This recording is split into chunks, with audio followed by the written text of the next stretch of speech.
Hi everybody. In this video I have a piecewise function already graphed for you. It's a little bit cut off on the screen right now, and we're just going to answer a few questions about it. Where is it increasing, decreasing, yada yada yada, just to kind of throw it back to the stuff we did a little while back. So when is this increasing? So I'm going to grab a yellow highlighter and let's highlight it from left to right everywhere it's increasing. So I see it's increasing here. From left to right, I see it's increasing right there, and I see it's increasing right there. As for decreasing from left to right, there's an arrow, but it is cut off, but on that tippy top left corner, it's decreasing there. It is decreasing here, and that looks like we have everything. There's no constant happening here. So let's just start by writing that down. So increasing. Looks like we have from 1, 2, 3, 4. Okay, so we're going to use parentheses. We had a lot of discussion about this. So from -4, oh, that's terrible. You can't see that.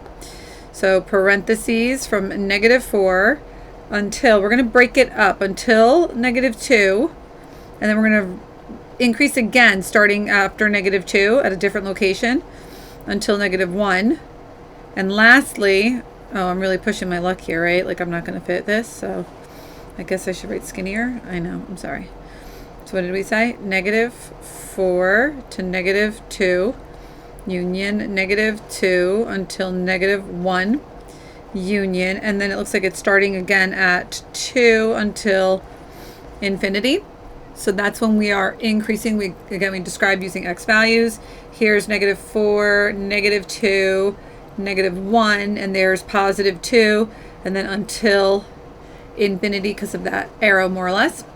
After that there, we are going to do the decreasing. So there is an arrow. I know it's a little hard to see, but it is cut off up here, okay?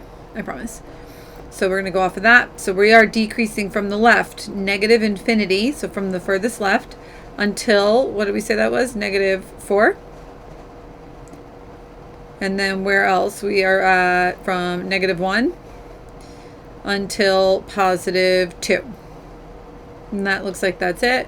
And as for constant and a, not available, nowhere. Now, one thing to do, if you know that your domain is, it looks like our domain is -infinity to infinity, everything's being used, look for that in your intervals that you listed. So I have over here with this highlighter, right? I have until -4, then -4 to -2, then -2 to -1, then -1 to 2, and then 2 to infinity. So I've covered everything. So it's kind of a way to know, like, you didn't double count something. Some of you guys did that on that test, and you didn't skip anything, you know? All right. As for max value and classify, meaning is it a local max? Is it an absolute max? We don't make any endpoints a local max. We make anything that you could see on both sides, that it went from decreasing to increasing or vice versa. That's where you make your local max and mins. But you could have an absolute max and min, which is kind of like more encompassing. So we can describe it either way. So let's see, max value. Anything worth describing, I would say, is here. I'm going to put a capital M right there. So it looks like we have a max value. I know it says value. The value is really talking about the Y value, but I'm going to write it for now just to make sure everyone can really spot it. That it is at -1, 2. And I would say that it is a local, I'll call it L for now, just to save space. It's a local max, okay? Locally, if I zoom in on that area, it's the highest point in its area. As for a min, this is not an absolute min. I don't want to use a local min for that either, because I don't see the other side of it continuous coming on in there. When I have the rest of that graph, you know, for that, those x values here, that's an open point, can't use that. Again, these are infinity, you know, can't use that. Open point, can't use that. But here, right? That point looks pretty good. So that point, back over here, I'll use a lowercase m. So that looks like a min to me, and I'm going to use the ordered pair. So it looks like it's -4, -3. And I'm actually even going to say that not only is it a local, right? But it's also really the absolute min. It's the absolute lowest point on this graph. So I put a little L in there for local, but I put an A in there for absolute. Looks like LA. Okay. X-intercepts. Now, If I had the function, I guess I could be really precise, and I could also estimate. I guess I could be a bit precise. Let's see this. This is up 2, then it's up 2, 4, 6, so that's a parabola with a stretch of 2. So that was a 2 out front. X plus 4 squared minus 3. If I want, so that's the piece I'm looking at for this piecewise function. That's what y equals for that little parabola there. I'm just being quite exact. So if I want x-intercepts, I set my y equal to 0, and I'm going to solve from there.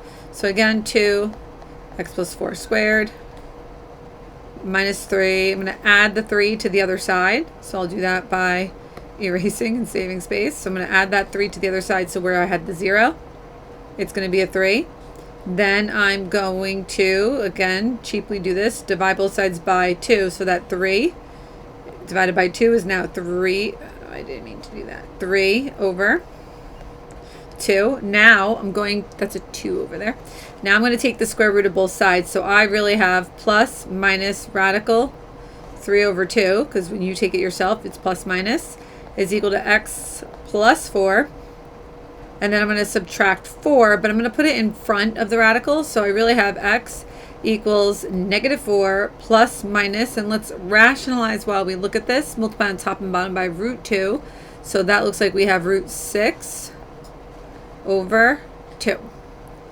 So my x-intercepts, those you would get, this one wouldn't have been factorable. You wouldn't be able to be getting your x-intercepts from factoring.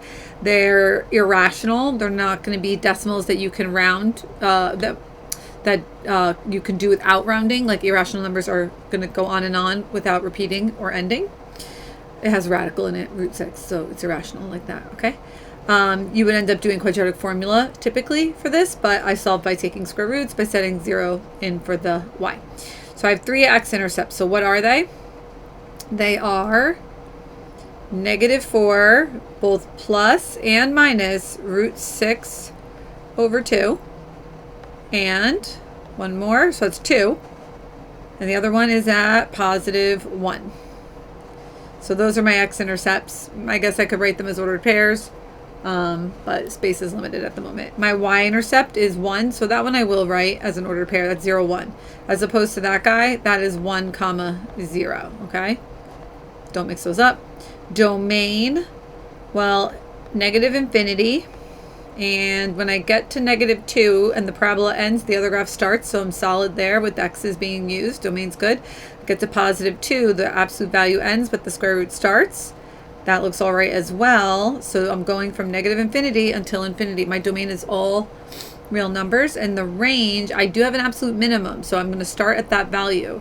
So bracket negative 3, comma. And then really, if you just kind of focus in on this part there, it does go up forever. Despite all the mess everywhere else, it is going up forever. So really, it's negative 3 until infinity for my range. And that's the end of that one. So if you need to go back and rewind and get that, how I did the x-intercepts, you could do that. I think there's no reason why, if you're in pre-calc honors, why you can't do that on your own. That's algebra 1, I would say. And any questions, comments, concerns, requests, or feedback, go ahead and throw that into the comment section. If you're happy and you know it, thumbs it up. And if not, thumbs it down. And description box, playlist. Bye for now. Adios.